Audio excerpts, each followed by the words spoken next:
Hi, and welcome back to All Doll Love. I want to start out by saying if you can hear a small vibrating sound, my cat is sitting on my lap and I don't have the heart to ask him to move. Um, so please just bear with me. For today's video, I will be doing the tag Wanda made a few years ago over at Happy Threads Girl. I believe that's her username on YouTube. I'll make sure to link that in the description as well. Definitely go check that video out if you're not familiar with her channel. I highly recommend. So she's broken the questions up into three different categories. The first is personal collector questions. There are 10 of these. Question 1: what drew you to American Girl dolls as an adult? So I first picked up my dolls again as a way to reconnect with joy and what I remember from my childhood, because these dolls were a big part of my childhood. And then I also was looking for more opportunities for creativity, coming up with different outfits and scenes for them. I also do a lot of doll photography over on Instagram at All Doll Love, just like my name is here. And I also have really enjoyed doing sewing and crafting for my dolls. One avenue of creativity I'm trying to get more into is this whole YouTube thing, AGTube, editing. And I would love to write a long form series. Maybe not like super long form, but like a classic AG video series. Think like Aspen Heights level, like in my head, just because I grew up on Aspen Heights. Question number 2: how has your collection helped you express your creativity or personality? So I have started sewing a lot, and this was kind of my gateway back into it. Since trying to make something for myself first seemed really intimidating, and like it's going to take a lot more fabric and it's a lot higher stakes.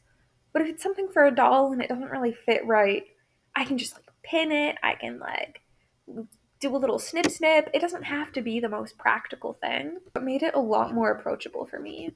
My dolls have also encouraged me to get back into photography and to really begin exploring that as like a hobby and a passion.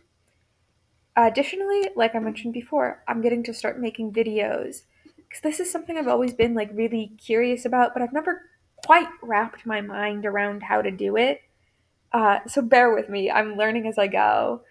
Um, and if you do make it this far into one of my videos, thank you so much. I really do appreciate it. Oh, bye, bud. My cat's leaving. And if you do have any like suggestions or like my audio sounds really bad or like anything like that, like that you think I may not have realized or that I need some help with, please do just like let me know in the comments because I really do want to improve and get better. The next question is, what does doll collecting mean to you on a deeper level? So, to me, doll collecting is my own personal space, even though it's not a physical location. It's the it's something that I only let those closest to me in about, and it just it's something special that I haven't quite put the words to yet. It's my creative outlet. It's just it really is something. There's something inexplicable about it that I just really value. The next question is, what's something people misunderstand about adult doll collectors? I think the biggest thing, obviously, is that like we're childish or weird, or like this is a hobby we shouldn't have. When in fact, I think by pure nature of how many people are adults collecting dolls, it's a perfectly normal hobby. Like, it's just another form of collection and it's a creative outlet. So I think that's the biggest thing. Next question. When you picture your happiest doll moment, what's happening? So, to me, when I read this question, there's not a specific moment that comes to mind. More so, it's just kind of a quiet happiness. It's just me and my dolls, and I'm dressing them or setting them up for a scene. And it's peace. with both myself and the world. Has collecting dolls taught you anything unexpected about yourself? I think, and I hesitate to admit this since it's like not something I'm super proud of, but I'm way more influenced than I thought I would be.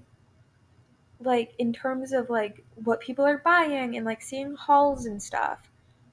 I've had to like step back from a lot of that type of content because people are buying things and that's good for them. They can do whatever they want. But I watch that and I get so sucked in. But it's not stuff that I really want. In terms of like curating my collection, I much prefer to like focus on getting dolls since I do like to craft my own clothes for them. That's less of a priority for me, though there are definitely some like American Girl outfits that I love and I adore. And so I do want those officially, but I don't need everything. And that's something like I didn't even realize I would be influenced to think. I've also like realized how much of a need I have to create something, whether it be sewing, photos, videos, just anything. I can't just like have a collectible. I have to create something around it. Next question. How do you make space in your life, physically or emotionally, for this hobby?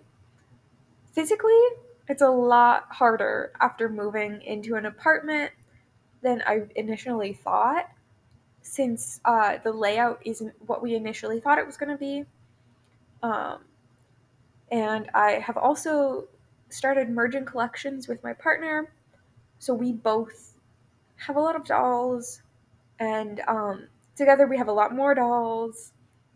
Uh, but we're making do. We're figuring it out still. As for the more emotional side, I intentionally make time for my dolls. And I include my other hobbies in it, like photography. And I want to start including writing in terms of like story and character development. So I'm just kind of like merging it into my regular life already. What do you hope people feel when they see your collection or your videos? I hope people feel at least a small amount of joy. I just want to have a positive impact on the doll community and to some extent the world. I also hope to bring more of a maybe perhaps different perspective to doll collecting, as at least in my experience for the doll collectors I've seen. I haven't, first of all, there aren't a ton that are openly queer. I know there's Christy from AG Takes Over. Um, I'm struggling to think of anybody else just off the top of my head. But then there are even fewer who are openly genderqueer.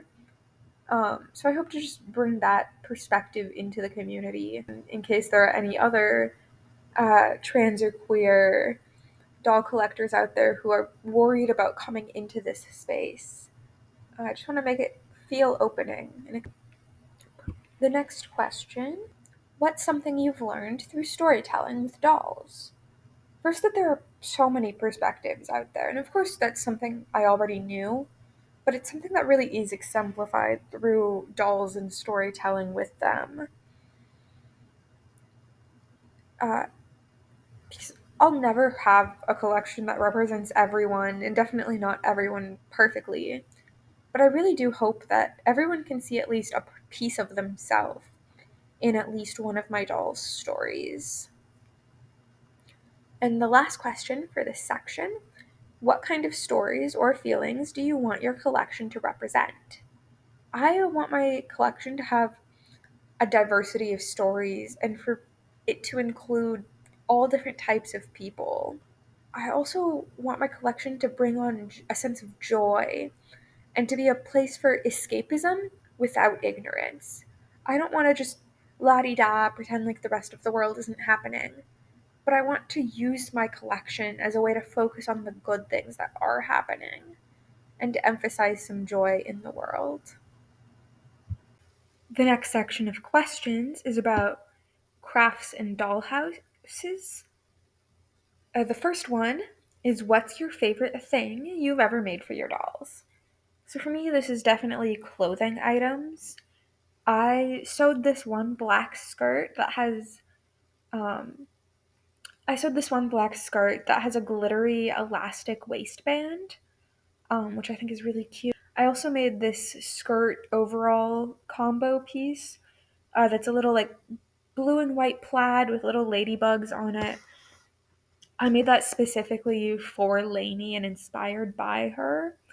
So that is another really cool piece. Next question. Do you have a favorite technique or material to use in doll crafts? So I know Wanda does a lot more like dollhouse scene making esque crafts, um, which is not at all what I do. I do a lot more sewing type things.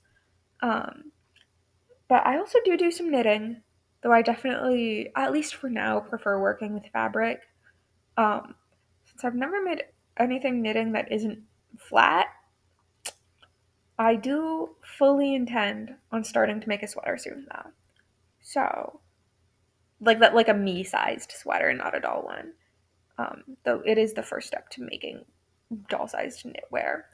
And the next question goes more into dollhouse stuff, um, which isn't really compatible with living in an apartment, but c'est la vie. But the question, anyways, is where do you get inspiration for your dollhouse builds or dioramas? Um, and I don't have any experience with this. Though I have been watching a lot of YouTube videos to take inspiration for the future, though, because I do want to have a dollhouse someday. And I really like just like seeing other people's dollhouse tours and stuff like that. So that's where I would take inspiration from um, if I did have experience with dollhouses and this type of thing. Okay, and on to the last question for this section. Do you prefer creating full sets, little details, or props? And why? So I'm also going to spin this question to be about doll clothes rather than sets, as in like places. Um, anyways, I do really like creating individual pieces. Um, Skirts are the easiest thing. So that's definitely where I got my biggest start, is just circle skirts. Um, but I have been expanding. I've been trying to figure stuff out, like learning a lot of techniques. Um, so I can make other pieces too. Um, and while I do prefer making just like individual pieces to fill little holes here and there in my doll wardrobe, I do also think it's really fun making like a matching two-piece set, which I did recently when I wanted to make a pride post in June. And I realized I don't have any orange doll clothes. Found some orange fabric, made a little vest skirt combo instead of a dress, which I thought was a fun little like twist. And now I can use the pieces either together or separately. Now on to the final section of questions. They're collection style and identity themed. And the first one is, I really hope this isn't super echoey. Listen back for this later, I guess, dude. Anyways, the first question is, would you describe your collection as themed, eclectic, or character driven? I think my collection is pretty eclectic out of these three options. Since I don't primarily focus on any specific lines, whether it be historical, scroll of the years, truly me's, any of that. But I do tend to prefer character dolls to truly me's, so I guess somewhat, but that doesn't stop me from getting truly me's when I like them. I also don't create super strong personalities or styles for my dolls. I tend to just lean heavily on what's available in their book characterizations. All right, the next question. Do you focus more on storytelling, photography, display, or restoration? I definitely focus most on photography, but I want to get more into display, and maybe not like traditional displays like this question may be intending, but themed outfits for the time of year or whatever, to like just be relevant to what's going on, so I feel more comfortable like setting them up and being like, oh look, this is a part of the festive decor for whatever time of year it is. Next question. Is there a message or vibe you want your collection to give off? Them to be representative of a lot of different people. Even if there's not like an obvious direct connection, I want there to be some sort of like, this person sees this aspect of their life experience in one of my dolls. It doesn't have to be super prominent. I just want it to be there and to be present. Alright. Do your dolls have backstories, or are they styled more like fashion models? My dolls do have backstories, though, kind of like I mentioned earlier, they're mostly just based on their books. As for the Truly Me's in my collection, they tend to be based mostly on my childhood, since most of the ones that are currently in my collection are childhood lookalikes.